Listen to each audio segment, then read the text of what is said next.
Assalamualaikum warahmatullahi wabarakatuh. Innal hamdalillah nahmaduhu wa nasta'inuhu wa nastaghfiruhu wa nastahdihi wa na'udzu billahi min shururi anfusina wa min sayyiati a'malina may yahdihillahu fahuwal muhtad wa may yudlil falan tajida lahu waliyyan mursyida. Asyhadu an la ilaha illallah wahdahu la syarika lah wa asyhadu anna Muhammadan abduhu wa rasuluh. Ballagha risalah wa adal amanah wa nasaha al-ummah wa tarakaha ala mahajjatil bayda layluha kanahariha la yazighu anha illa halik. Amma ba'd. Ma'asyiral mu'minin rahimani wa rahimakumullah.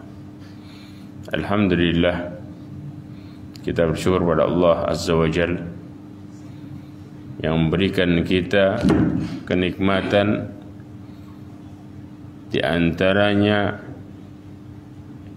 kita diberikan kesempatan untuk menuntut ilmu dengan sebaik-baiknya, ilmu yang membawa kita kepada kebaikan dunia dan akhirat. Karena ada ilmu yang kemudian ketika ilmu tersebut tidak dimanfaatkan oleh penuntutnya, maka akan jadi bumerang buat dirinya. Sebagaimana Abdullah bin Mas'ud mengatakan, ya, ketika ilmu itu tidak dimanfaatkan, lam yazidhu illa al-kibar, tidak akan pernah menambahkan kepada pemiliknya kecuali kesombongan. Salawat serta salam kepada Nabi Muhammad sallallahu alaihi wasallam, khairul anbiya'i wal mursalin, sebaik nabi dan sebaik rasul. Ma'asyiral mu'minin rahimani wa rahimakumullah. Kita lanjutkan bahasan kita tentang kitab Qawaidul Arba'. Kaidah yang kedua disebutkan innahum yaqulun, mereka mengatakan ma da'awnahum wa tawajjahna ilaihim illa li talabil qurbati wasyafa'ah.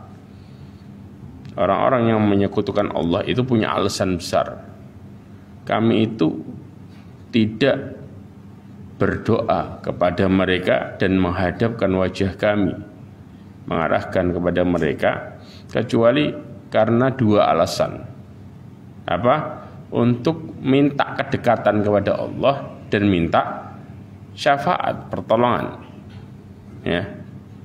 Maka kemudian dalil kedekatan adalah Allah berfirman, ya, di dalam Al-Quran surat Az-Zumar ayat 3, Allah berfirman, walladzina ittakhadhu min dunihi awliya'a ma na'buduhum illa liyuqarribuna ilallahi zulfa, ya, innallaha yahkumu bainahum fima hum fihi yakhtalifun innallaha la yahdi man huwa kadzibun kafar. Allah Subhanahu wa ta'ala menjelaskan orang-orang yang menjadikan aulia, ya, orang-orang yang mereka mengambil pendekat, ya, pelindung selain Allah Azza wa Jalla, sesembahan selain Allah Azza wa Jalla. Mereka berkata apa? Kami tidaklah menyembah mereka melainkan supaya mereka mendekatkan kami kepada Allah Azza wa Jalla dengan sedekat-dekatnya. Illa liqarribuna ilallahi zulfa. Ini alasannya. Makanya ikhwah, sering ada, saya pernah jelaskan fenomena tentang boleh enggak meminta supaya orang mendoakan kita. Ya. Syekh Muhammad ibn Shalih al-Utsaimin mengatakan, pernah ditanya dalam fatwanya, ya, orang bertanya, wahai Syekh, apa permintaan seseorang pada saudaranya yang dinilai soleh, berarti kan, untuk mendoakan dirinya, ya, dan saudaranya ini mendoakan dirinya dalam keadaan dia yang meminta, tidak mengetahuinya, apakah ini terus termasuk mengurangi tawakal orang yang meminta didoakan. Kemudian si penanya ini, ya, sambil mengambil contoh bagaimana penilaian engkau tentang kisahnya Umar bin Khattab yang meminta doa kepada Uwais Al-Qarni untuk mendoakan dirinya, padahal Umar bin Khattab lebih utama daripada Uwais Al-Qarni. Maka kemudian Syekh Muhammad Ibn Shalih Al-Utsaimin kemudian menjawab pertanyaan ini dengan mengatakan permintaan seseorang kepada saudaranya agar mendoakan dirinya perlu diketahui bahwa di dalamnya sebenarnya terdapat bentuk meminta-minta pada manusia. Kalau kita lihat pada sejarah bahwasanya Rasulullah SAW ketika dibaiat oleh para sahabatnya, beliau mengatakan janganlah kalian meminta-minta pada orang lain sedikit pun juga. Ya. Kemudian apa? Sedikit pun juga di sini disebut sebagai nakirah, jadi umum posisinya. Ya, dalam kalimat ini ya terdapat peniadaan. Ya, sedikit pun di sini secara umum mencakup segala macam hal. Ya, maka di sini prakteknya Rasulullah SAW di antara para sahabatnya sampai ada tongkatnya terjatuh sedangkan dia berada di atas kendaraannya, dia langsung turun dan mengambil tongkatnya tersebut. Ya, dan tidak mengatakan kepada saudaranya tolong ambilkan tongkat. Ya. Kemudian juga ya ikhwah, karena mereka telah berbaiat pada Nabi SAW agar tidak meminta pada orang lain sedikit pun juga. Ya. Sehingga apa? Yang jadi permasalahannya seharusnya ada orang-orang yang kemudian mereka berpikir ya bahwa dirinya rendah dan bersangka buruk pada dirinya di hadapan Allah Azza wa Jalla, sehingga dia meminta pada orang lain untuk mengatakan ya akhi, ya apa, doakan. Betul apa enggak? Ya, seharusnya dia berbaik sangka kepada Allah Subhanahu wa taala. Jika memang engkau bukan orang yang makbul doanya, maka tentu juga saudaramu tidak bermanfaat bagimu. Kenapa? Karena kalau Allah Subhanahu wa ta'ala benci kepada hambanya, jalan dari manapun dia minta tetap ketolak. Ini kita harus paham benar. Ya. Dan juga ya ikhwah, oleh karena itu wajib bagimu untuk berbaik sangka kepada Allah Subhanahu wa taala. Janganlah engkau menjadikan antara dirimu dan antara Allah agar orang lain berdoa pada Allah untukmu. Lebih baik engkau berdoa dan langsung meminta kepada Allah Azza wa Jalla. Sebagaimana Allah Subhanahu wa taala berfirman, "Ud'u rabbakum tadarru'an wa khufyah." Berdoalah kalian kepada Allah ya dengan merendahkan diri dan dengan melembutkan suara. Dalam surat Al-A'raf ayat 55. Doamu sendiri kepada Allah adalah suatu ibadah. Bagaimana membuat dirimu luput dari ibadah yang mulia ini? Ya. Maka dari sini ya ikhwah, demikian pula sebagian orang jika meminta kepada saudaranya yang terlihat soleh untuk mendoakan dirinya, maka orang ini terkadang menyandarkan diri pada doa orang tadi, bahkan sampai-sampai dia tidak pernah mendoakan dirinya sendiri. Kemudian muncul masalah yang ketiga, boleh jadi orang yang diminta doa tadi menjadi terperdaya dengan dirinya. Orang soleh ini bisa menganggap dirinya lah yang pantas untuk diminta doa. Ini efeknya. Maka dari sini ya ikhwah, secara jelas kita ini disuruh langsung minta sama Allah Azza wa Jalla. Makanya Rasulullah SAW memerangi kesyirikan yang ada supaya seorang hamba itu langsung berinteraksi sama Allah dan tidak mengandalkan yang lain. Lalu bagaimana dengan para sahabat yang meminta doa kepada Abbas radhiyallahu an, paman Nabi setelah Nabi meninggal di zaman Umar bin Khattab? Gimana? Itu buat kepentingan umum ya ikhwah. Faham? Bukan pribadi. Jadi pada waktu itu Umar bin Khattab mengatakan, dahulu kami meminta kepada nabimu untuk apa? Untuk mendoakan kami di sini. Faham? Ya. Maka kemudian sekarang kami meminta kepada paman nabimu, yaitu yang dimaksud di sini adalah orang saleh yang nyata kesalehannya. Untuk kami di sini, bukan pribadi. Sedangkan pribadi, ya, Syekh Utsaimin mengatakan seseorang itu hendaknya langsung minta sama Allah dan berinteraksi. Ini setiap orang, makanya mereka membangun hubungannya dan ketaatannya dan kedekatannya. Allah mengatakan apa? Wa idza sa'alaka ibadi anni fa inni qarib. Allah menjelaskan ini supaya setiap hamba mereka beribadah masing-masing dan langsung mendekatkan diri kepada Allah dan meminta solusi dalam hidupnya. Ya, ini yang seharusnya, dan ini kadang-kadang kita nggak terasa. Kadang-kadang apa? Berlindung di balik apa? Dosa diri. Saya banyak dosa. Seharusnya apa? Maka doakan saya. Doakan saya untuk apa? Untuk supaya Allah mengabulkan permintaan saya. Karena kalau saya langsung meminta, mungkin Allah nggak dengar. Ini yang disebut dengan apa? Kita suudzon sama Allah Azza wa Jalla. Ya. Allah mengatakan ud'uni astajib lakum. Allah mengatakan berdoalah kepadaku, langsung minta, aku akan kabulkan. Bahkan Allah mengancam innal ladina yastakbiruna an ibadati sayadkhuluna jahannama dakhirin. Sesungguhnya orang-orang yang menyombongkan diri dari beribadah kepadaku, di dalam ulama tafsir menjelaskan, dalam tafsir Ibnu Katsir disebutkan apa? Yang dimaksud adalah mereka yang enggak mau berdoa. Allah sebut mereka menyombongkan diri, sombong. Ya, mereka akan masuk neraka dalam keadaan terhina. Makanya bayangkan ya ikhwah, kita doa pun dipaksa sama Allah, suruh kita minta langsung. Karena Allah mengerti hambanya itu butuh banget sama Allah Azza wa Jalla. Bahkan setiap tarikan nafas kita butuh sama Allah. Butuh petunjuk untuk bisa tetap istiqomah dalam ketaatan diantaranya. Nah, dalam perkara ini coba perhatikan. Ada dua alasan besar.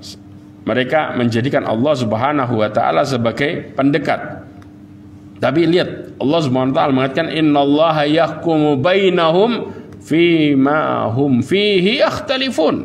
Sesungguhnya Allah akan memutuskan di antara mereka tentang apa yang mereka perselisihkan. Ya. Kemudian Allah mengakhiri ayat dengan mengatakan innallaha la yahdi man huwa kadzibun kafar. Ya. Dan Allah tidak akan pernah memberikan petunjuk kepada orang-orang yang pendusta dan sangat ingkar. Kita bisa bayangkan, ya, orang-orang yang mereka apa? Mengingkari untuk langsung beribadah kepada Allah Azza wa Jalla. Ya karena ini syaitan membangun setiap keyakinannya seseorang kepada Allah dengan penuh keraguan dan mulai dihantui. Dirimu kan maksiat taat. Gimana Allah Subhanahu wa taala mau mendengar?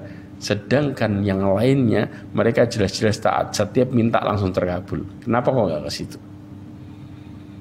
Kebayang? Padahal kalau Allah Subhanahu wa taala melihat kita hamba yang murka, hamba yang dimurkai, maaf. Kemudian setelah itu kita melakukan perkara-perkara yang haram yang menjadikan doa itu ketolak, antum mau keliling dunia sekalipun tetap ketolak.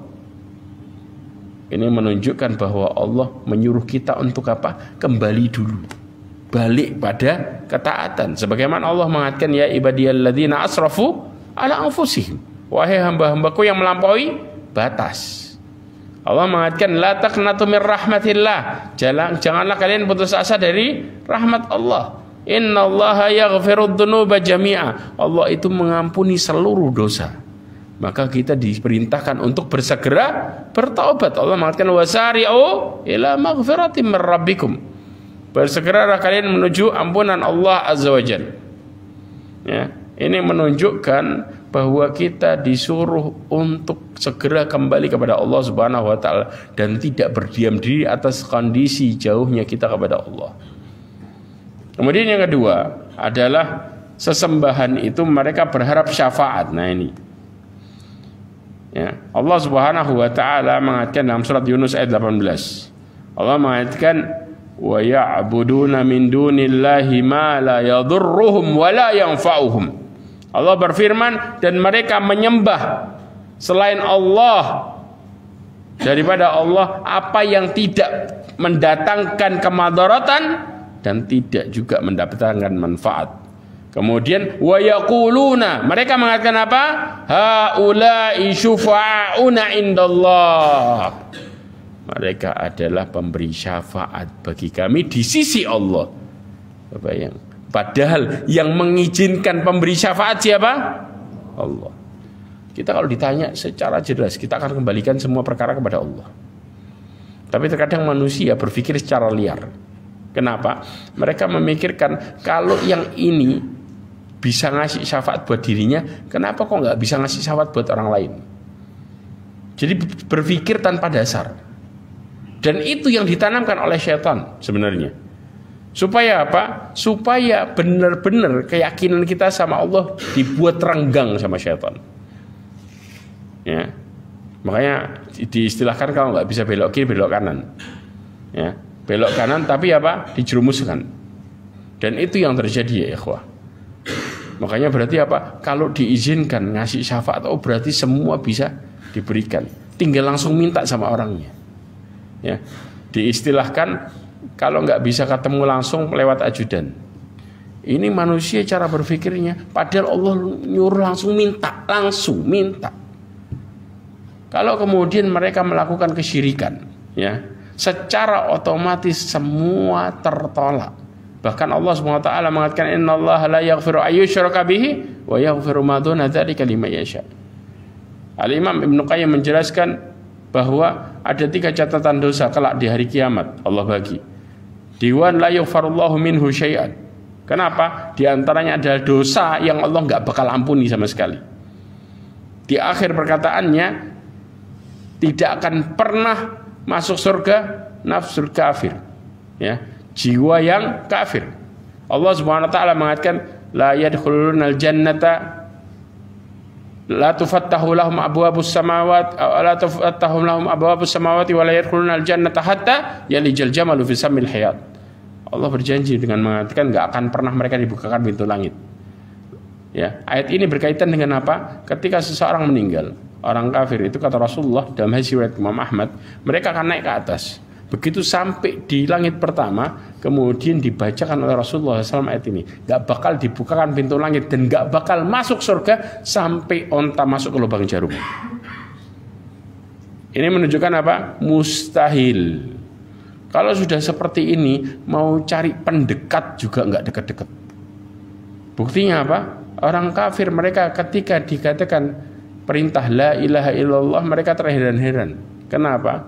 Ini sesembahan semua ini kemudian harus disingkirkan, kemudian langsung minta. Mereka nggak percaya diri. Dan itu yang kemudian ditanamkan oleh syaitan, apa?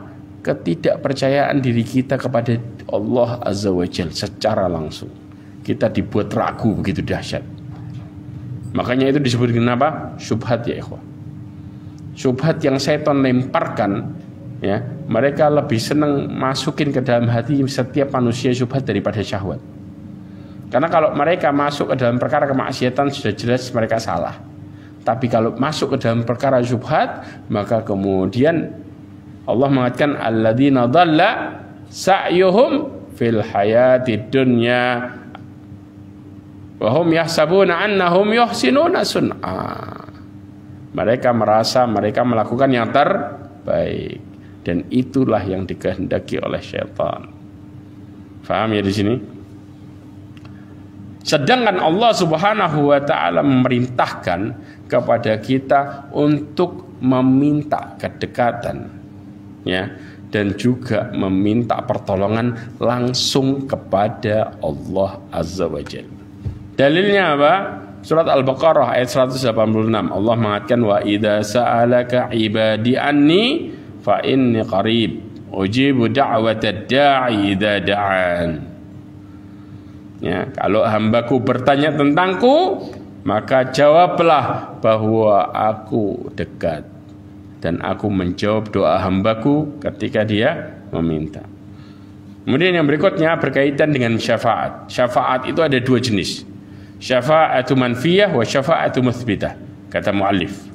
Penulis mengatakan, ya, ada syafaat manfiyah, yaitu syafaat yang tertolak, yang ditolak. Kemudian syafa'atu muthbitah, yaitu syafaat yang ditetapkan kondisinya. Ya, syafa'atu manfiyah adalah ma kanat tutlabu min ghairillah fima la yaqdiru alaihi illallah. Syafaat yang tertolak secara mutlak adalah syafaat yang diminta kepada selain Allah. Ya, yang tidak bisa dilakukan kecuali oleh Allah Azza wa Jalla. Maka kalau ini terjadi, maka ini secara jelas tertolak. Ya, sedangkan syafaat yang ditetapkan ya adalah syafaat ya yang diminta langsung kepada siapa? Kepada Allah Azza wa Jalla. Ya. Wa hiya allati tutlabu minallah, dan syafaat itu adalah syafaat yang diminta langsung kepada Allah. Kemudian wasyafi'u mukarram bisyafa'ah. Kemudian orang yang memberikan syafaat itu mereka adalah orang-orang yang dimuliakan. Ya, dimuliakan di sisi Allah Azza wa Jalla. Ya, pemberinya dimuliakan oleh Allah dengan syafaat tersebut. Sedangkan yang diberikan syafaat adalah orang-orang yang diridhoi oleh Allah. Jelas di sini? Baik ucapannya ataupun perbuatannya setelah diizinkan sama Allah. Makanya kalau kita bilang syarat syafaat ada 3. Ya, yang pertama apa? Yang pertama adalah seseorang ini pemberi sebenarnya. M-nya hilang. Kemudian yang kedua adalah yang diberi. Ya. Kemudian yang ketiga izin untuk memberikan. Apa dalilnya? Yang pertama, Allah Subhanahu wa taala mengatakan dalam surat Taha ayat 109. Ya. Allah meridhai orang yang memberikan syafaat. Allah mengatakan yauma idzil la tanfa'u syafa'atu illa man adina lahu rahmanu wa radhiya lahu qawla.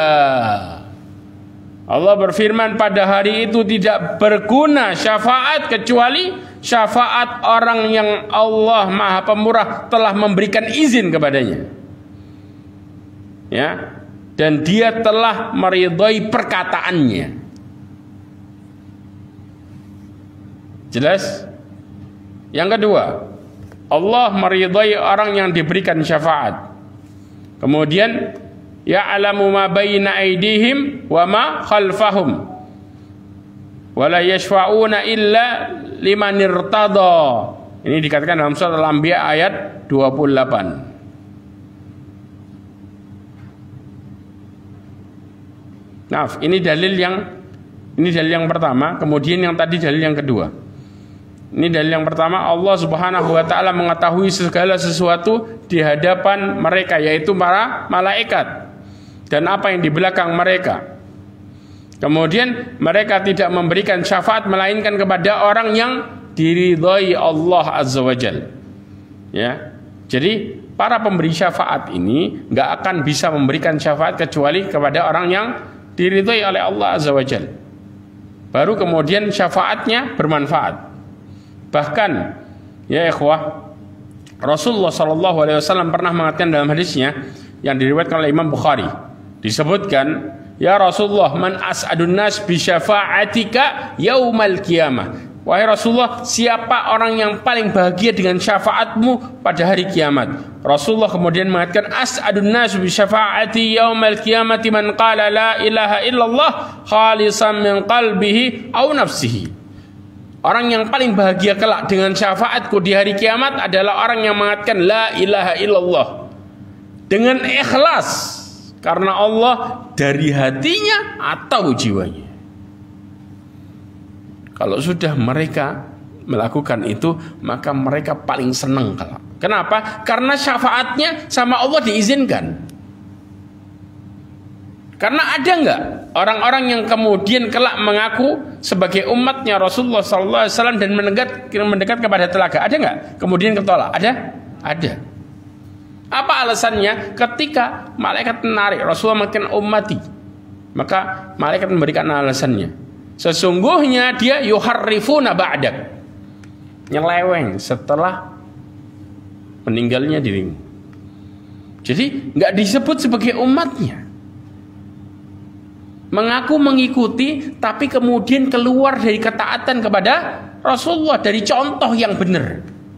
Kita ini ya ikhwah, dalam melakukan ketaatan kepada Allah dan Rasulnya tinggal main copy paste tok. Gak perlu apa? Gak perlu nyari yang lain. Gak perlu berinovasi. Karena sebenarnya Islam itu sudah agama yang sempurna. Perhatikan, hari Arafah sampai Yahudi mengatakan kalau itu terjadi pada diri kami, ya, maka kami akan jadikan hari itu sebagai Id. Ada satu ayat yang turun. Maka kemudian Umar bin Khattab tanya, ayat apa itu? Ayat Al-Yawma akmaltu lakum dinakum wa atmamtu alaikum ni'mati wa raditu lakumul Islam madina. Maka orang Yahudi ngerti. Mereka mengatakan tentang ayat, hari ini aku telah sempurnakan bagi kalian agama kalian. Kata Yahudi, kalau itu turun kepada kami, maka kami jadikan hari itu hari turunnya sebagai Id. Telah sempurna, aku sempurnakan bagi kalian agama kalian. Maka kalau diistilahkan Allah telah menyempurnakan, selesai sudah ya. Agama ini dari zaman ke zaman akan selalu bisa dipraktekkan dan gak akan pernah ada usangnya. Kenapa? Karena datangnya dari yang menciptakan kita dan yang memerintahkan kita untuk beribadah.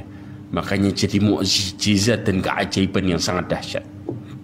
Aturannya baku dari dulu sampai sekarang. Kita mau bicara apapun, Quran berbicara dengan jelas. Dan hadis Rasulullah SAW menjelaskan secara gamblang dan bagaimana cara prakteknya. Ini menunjukkan bahwa di saat itu kita benar-benar harus yakin kepada Allah Azza wa Jalla. Makanya Allah SWT berfirman apa?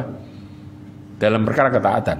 Allah berfirman, ya ayyuhalladzina amanu atiullaha wa atiur rasulah wa la tubtilu a'malakum. Taati Allah dan taati Rasulnya, janganlah kalian batalkan amalan kalian. Apa maksudnya? Maksudnya secara jelas kita diperintahkan untuk dalam menjalankan kehidupan ini taat kepada Allah dan Rasulnya. Orang-orang yang bertauhid itu mentaati secara mutlak dan yakin semua perintah Allah yang terbaik. Maka prinsip hidupnya, kalau ditanya kenapa engkau melakukan ini, jawaban mereka satu, itu perintah Allah. Kenapa kok melakukan perintah Allah? Mereka meyakini semua perintah Allah yang terbaik. Sudah nggak ada jawaban lagi. Mereka nggak akan pernah cari muter-muter jawaban untuk menyanggah orang yang bertanya. Cukup dengan pertanyaan, dengan jawaban yang simpel, yang terbaik. Jelas ya ikhwah? Kata-kata yang terbaik ini kemudian tidak ada lagi yang lebih baik dari itu. Terbaik. Ya, ini menjadikan mereka mengikuti semua perintah Allah dan Rasulnya kalau mau jadi manusia yang terbaik. Kemudian Allah mengatakan wala tubtilu a'malakum. Janganlah kalian membatalkan amalan kalian. Ada beberapa tafsir, di antaranya apa? Membatalkan amalan yang wajib dan yang sunnah, ya. Kemudian tanpa alasan, maka ini tidak diperbolehkan. Mengambil dalil ini, yaitu Syekh Abdurrahman Ibn Nasir As-Sa'di mengatakan ini. Di dalam tafsir Muyassar disebutkan membatalkan amalan dengan apa? Melakukan kemaksiatan. Melakukan sesuatu di balik ketaatan, maka itu disebut merusak amalan kita. Berarti apa? Kalau orang sudah rusak amalannya, kira-kira hidupnya bahagia? Dapat solusi? Jauh dari kesempurnaan hidup sebenarnya. Maka di sini secara jelas orang yang meyakini dan bertauhid dengan baik, mereka adalah orang-orang yang berjalan di atas kebenaran yang sebenarnya. Karena mereka punya alasan besar kenapa harus ikut aturan. Dari la ilaha illallah. Paham sampai sini? Makanya dikatakan apa? Manusia yang paling bahagia menerima syafaatnya Rasulullah Sallallahu Alaihi Wasallam. Kemudian yang ketiga, Allah Subhanahu Wa Taala mengizinkan pemberi syafaat untuk memberikan. Tapi apa? Di waktu yang ditentukan.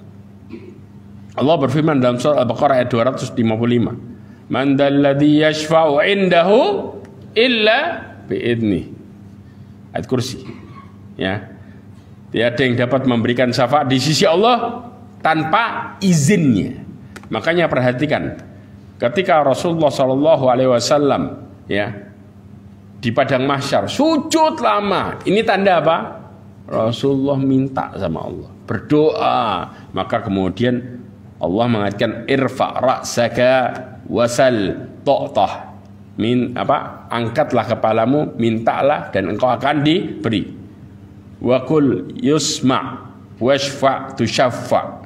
Katakanlah engkau akan didengar dan berilah syafaat, maka akan tusyaffa, diberikan izin untuk memberikan syafaat. Wa arfa'u ra'si fa ahmaduhu bitahmidin yu'allimunihi thumma ashfa. Ya, dikatakan maka kemudian aku memuji Allah yang diajarkan kepadaku, kemudian aku memberikan syafaat. Bayangin, Rasulullah memuji Allah dengan yang diajarkan oleh Allah kepada Rasulnya. Rasulullah sendiri tidak memuji Allah dengan apa? Dengan semaunya. Semua yang Rasulullah lakukan tidak keluar dari aturan. Makanya kemudian Allah Subhanahu wa Ta'ala memberikan rekomendasi, memberikan tazkiyah kepada Rasulnya dengan mengatakan ya bahwa apa yang dilakukan, yang dikatakan oleh Rasulullah SAW adalah wahyu. Apa dalilnya? Hah? Apa? Wa yantiqu anil hawa in huwa illa wahyu yuha. Artinya ini menunjukkan Rasulullah sampai ingin memberikan syafaat pun ya semua masuk ke dalam perkara ketaatan. Minta izin dulu, habis diizinkan muji Allah dulu. Kebayang ya ikhwah. Ini proses yang luar biasa.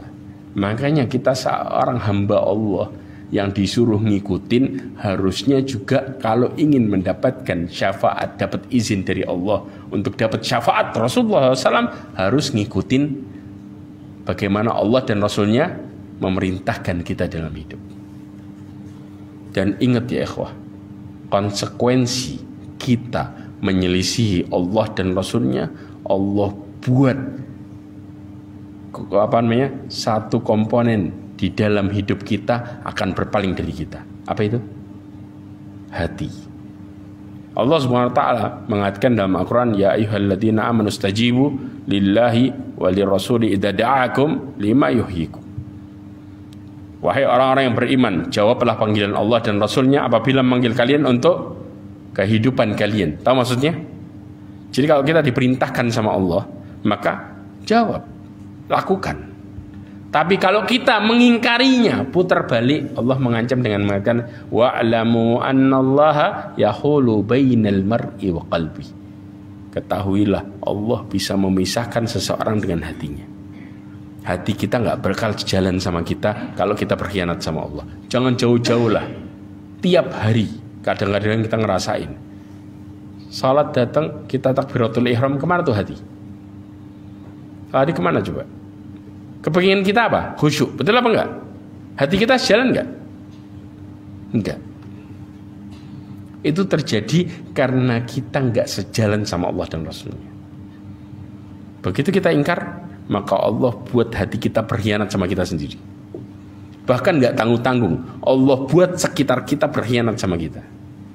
Makanya dulu ya, para ulama salaf di antaranya Qadhi melihat mengatakan ketika aku bermaksiat kepada Allah hari itu bermaksiat, maka terlihat efek kemaksiatanku terhadap apa? Istriku dan tungganganku. Sekitarnya sampai binatang pun reaksi. Kenapa? Rewel nggak jelas. Bahkan kadang-kadang kita di luar rumah aman nih, masuk muncul masalah. Coba muhasabah. Ini efeknya. Kalau sudah efek seperti ini, bagaimana kemudian kita meminta syafaat kepada Rasulullah SAW sedangkan kita sendiri berkhianat kepada Allah dan Rasulnya. Kemudian kita minta supaya diberikan pertolongan. Ini yang perkara yang jauh dari kenyataan sebenarnya. Kalau kita kepingin meminta pertolongan kepada Allah dan Rasulnya, maka cari ridha Allah dengan ketaatan itu sendiri, yaitu dengan melakukan agama yang telah Allah rekomendasi dengan kata-kata sempurna. Ya. Maka di saat itu Allah akan memberikan kita petunjuk. Karena jiwa tanpa hidayah akan selalu masuk ke dalam kemaksiatan.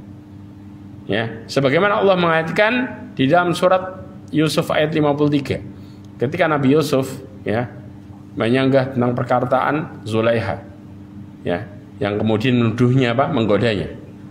Allah mengatakan apa? Wa ma ubarri'u nafsi. Innan nafsa la ammaratum bisu illa ma rahima rabbi. Ya, aku tidak melihat apa? Jiwaku ini apa? Dalam kondisi baik. Kecuali apa, sesungguhnya jiwa itu akan mengajak pemiliknya selalu kepada keburukan, kecuali yang dirahmati, jiwa yang dirahmati oleh Allah Azza wa Jalla. Buka tafsirnya. Disebut jiwa yang dirahmati adalah yang diberikan petunjuk sama Allah. Ketika seseorang jauh dari petunjuk, kata Imam Ibnu Qayyim disebutkan, dia akan mengandalkan dirinya sendiri dan taat dan melupakan pertolongan Allah. Akhirnya apa? Tambah taat atau tambah maksiat? Sudah jelas. Sudah. Kita lagi baca Quran nih, ngelihat orang lami di luar bisa keluar kok. Nah, kenapa? Yang di luar lebih asik daripada yang di dalam. Ini menunjukkan ya ikhwah, betapa ngerinya ya, bahwa ketika seseorang mengandalkan dirinya dan lupa sama sumbernya, maka sifat jiwanya keluar, yaitu apa? Kepingin maksiat. Makanya kalau kita lihat nih runutan, kesempatan Allah berikan ketaatan itu lebih gede jauh daripada kesempatan diberikan maksiat. Tapi manusia kepingin celah yang kecil. Padahal orang maksiat pakai modal enggak? Pakai modal enggak? Pakai. Kalau toh gratis ditraktir teman tuh. Tapi subhanallah, apa yang terjadi? Tetap dikejar. Taat gratis enggak? Gratis. Tapi susah orang buat sana. Maka ini menunjukkan apa? Hidayah. Jelas ya, ikhwah. Mudah-mudahan ya. Kemudian juga syafaat yang tertolak ya. Ada disebutkan dalam surat Mudaththir ayat 48, Allah mengatakan fama tanfa'uhum syafa'atus syafi'in, maka tidak berguna lagi bagi mereka syafaat dari orang-orang yang memberikan syafaat. Artinya apa? Kenapa tidak berguna? Karena syafaatnya tidak bermanfaat alias ketolak. Ketika Allah nolak syafaatnya, ya, sebagaimana tadi umatnya Rasulullah SAW, ya, ketika mereka mengaku sebagai umat tapi tidak mengikuti Rasulullah, maka di saat itu mereka ditolak, ditarik dari telaganya Rasulullah SAW. Maka mudah-mudahan kita termasuk orang-orang yang diberikan syafaat oleh Rasulullah SAW, dan mudah-mudahan kita menjadi hamba-hamba Allah yang taat kepada Allah dan Rasulnya, dan mudah-mudahan Allah Subhanahu Wa Taala menutup hidup kita semua dengan husnul khatimah. Ini yang bisa saya sampaikan, kurang lebih yang mohon maaf. Wallahu taala a'lam bissawab. Wa akhiru da'wana alhamdulillah subhanakallahumma wa bihamdika asyhadu an la ilaha illa anta astaghfiruka wa atubu ilaik. Wassalamualaikum warahmatullahi wabarakatuh.